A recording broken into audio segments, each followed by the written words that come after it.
Hi, I'm going to 12 years old, Primary 6 from YUMIN Primary School. In this time, we're still at ordinary differential equations. But ordinary differential equations, if you want to know more about this, because right now these methods that we are using are still at characteristic equations. So if you want to know more, like if you have any questions, for example, how do we get these characteristic equations?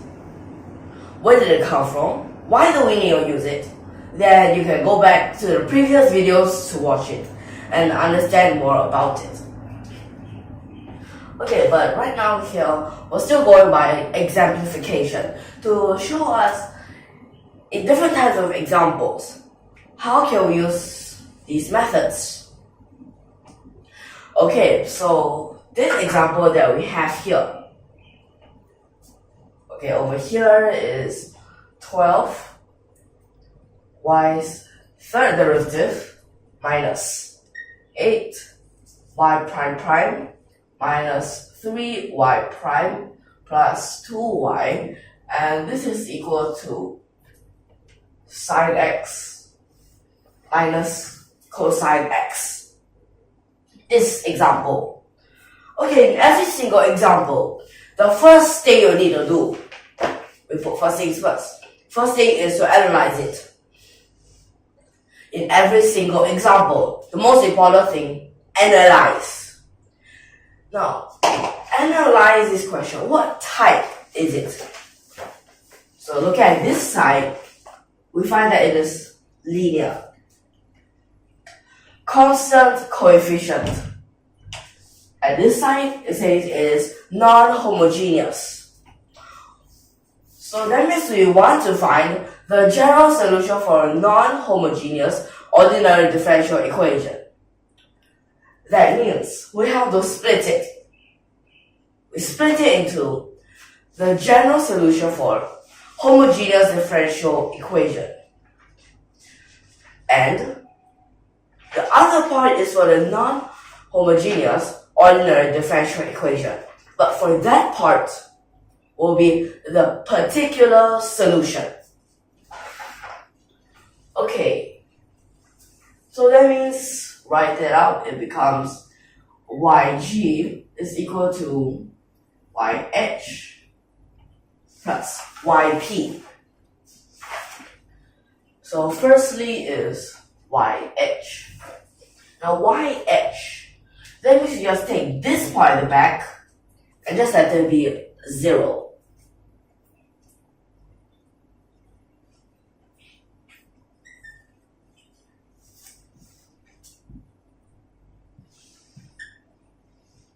That means it will be like this. But you can choose to write out the substitution process. You can also choose not to. So the substitution is just to make an exponential substitution. Because if you want to know more, just go to the previous videos to watch it again.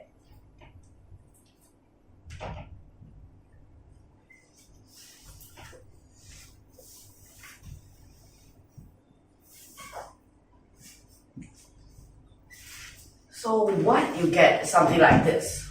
But for this part, it goes until to the power of 3. Now all the way to the power of 3.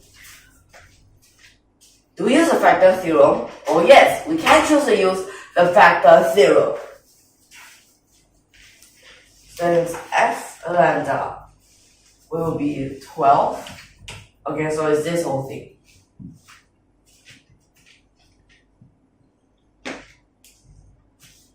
Okay, then we want to find a lambda that makes this 0. The most common numbers that we try will be positive, negative 1, or even 0. 0 in this case is definitely no. Positive, negative 1, positive, negative 2, and all these. So let's try 1.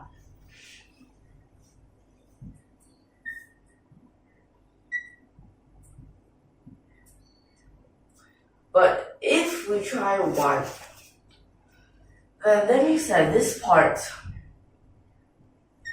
will be a 3. But what if it is something smaller than 1? Like, for example, because half this might be just the answer. So let's just try. So then here will be 1 over 8. So here's 3 over 2. And this part is 2. 3 over 2. And 2. So this is exactly 0. Now you might wonder why I choose half. Because even by your senses, they can tell you, if you continue going up, this will just increases more and more. It will just be further away from what you want. So that's why I try something smaller. Okay, so half seems to satisfy this. So next part we'll use the long division.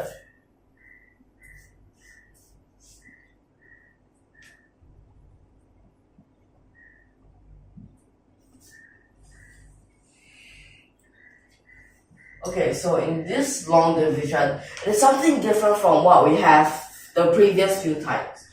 Because right now it's a fraction, so you have to be extremely careful about this. Wait, this is lambda.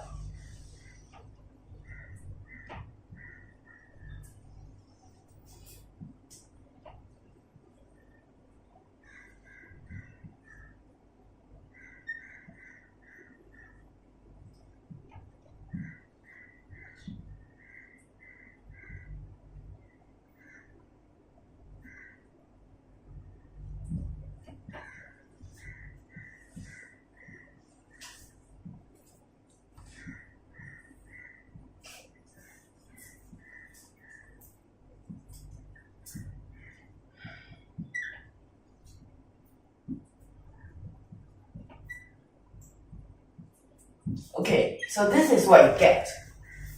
So right now, let me write this down.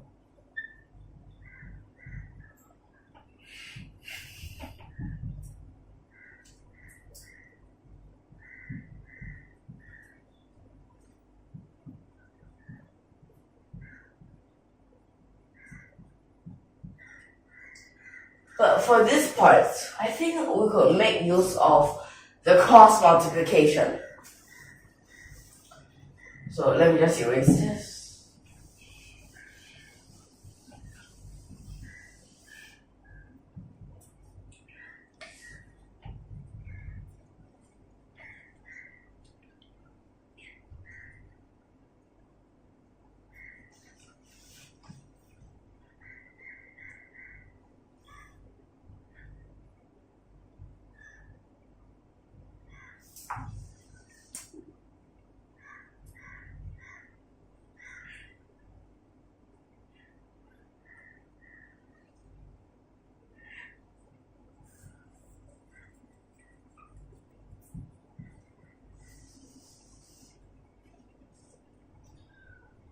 Okay, so let's check again.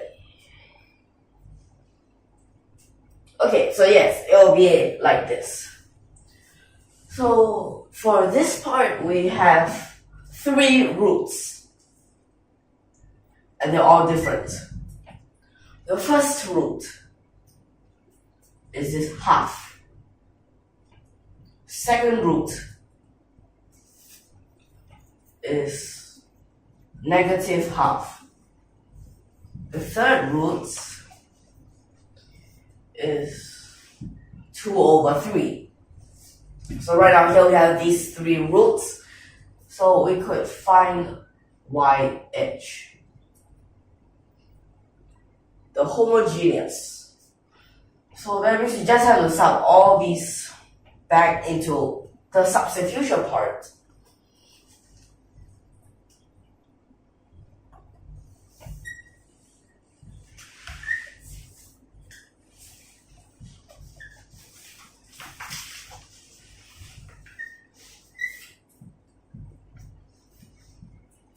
Okay, so this is what we get.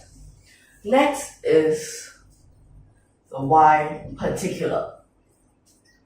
So for this particular, we just need to find something that gives us sine and cosine. Something that just gives us sine and cosine. Well, that means it's definitely just sine and cosine. But do we know how much of the sine, how much of the cosine do we have? No, we don't know. But we have to find it out. So we just let yp be a sine x plus b cosine x. They're just fine. Okay, here we already have y, the first derivative, second derivative, and the third derivative.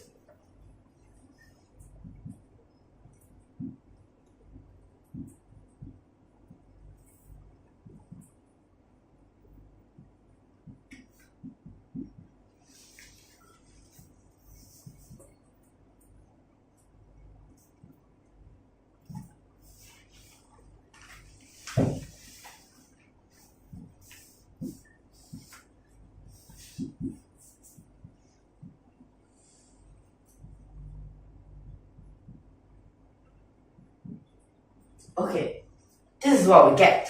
So for this right now, we have all of these, but we want to find a and b.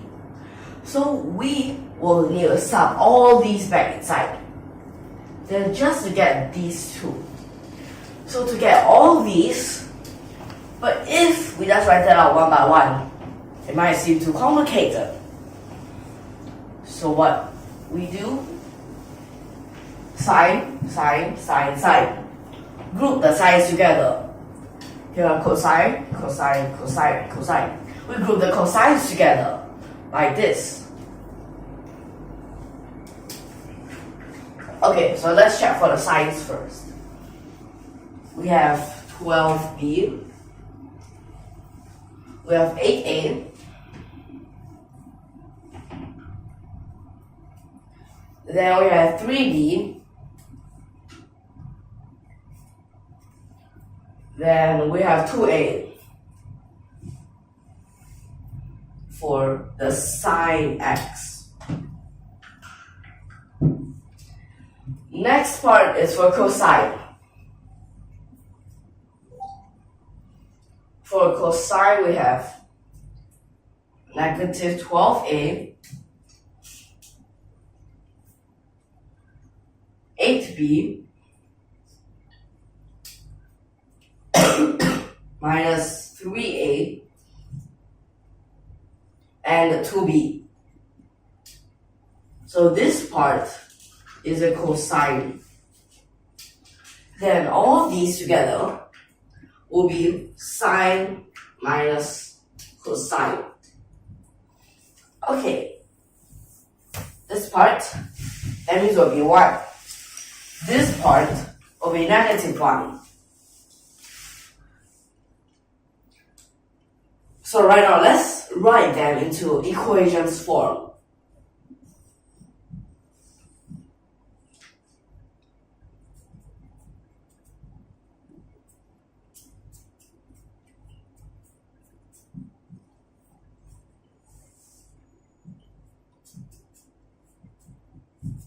Okay, right now, we can call that equation 1 and equation 2. We can call this equation number 1. And this we call equation number 2. So equation 1 and 2. But we can try to cancel out some of them. For example, these. Or you can choose to cancel out the a's. So I'll choose to cancel out the b's first.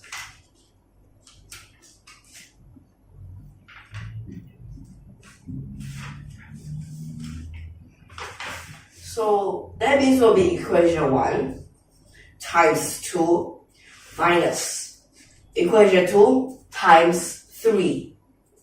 And what will we get here? Here's 20. Here's 25. You get 65a will be 5. So a would be 1 over 13. Okay, a is 1 over 13. and B. So you can choose to sub it into any one of them. For example, you can sub it here, then move it to the other side. You get 1/65. So now you get A and B, both of them. That means you'll be able to find out YP. YP, so you just sub it in.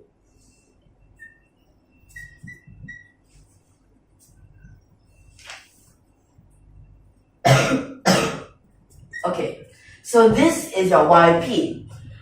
Next will be your YG.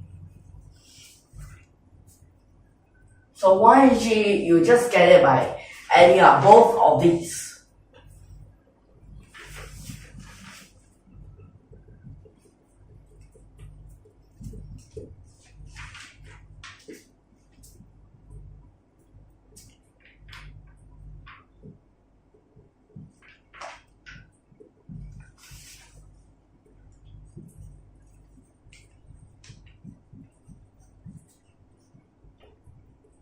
And this is what you get. Okay, so this is your YG. Okay, but right now for this, I won't verify it, but you can try to verify it by yourselves. So this part. Right now, the most important method that we have here will be characteristic equations. If you want to know a lot more about these, you can go back to watch the videos about explanations for characteristic equations, about where did it come from, why do we call it characteristic equations, and what's so useful. Okay, but this other part, we have also been using it. In different types of examples, we have different types of these. Right now, these two are trigonometry, so we use sine and cosine, because here's sine and cosine. For some other cases, you can watch the other videos.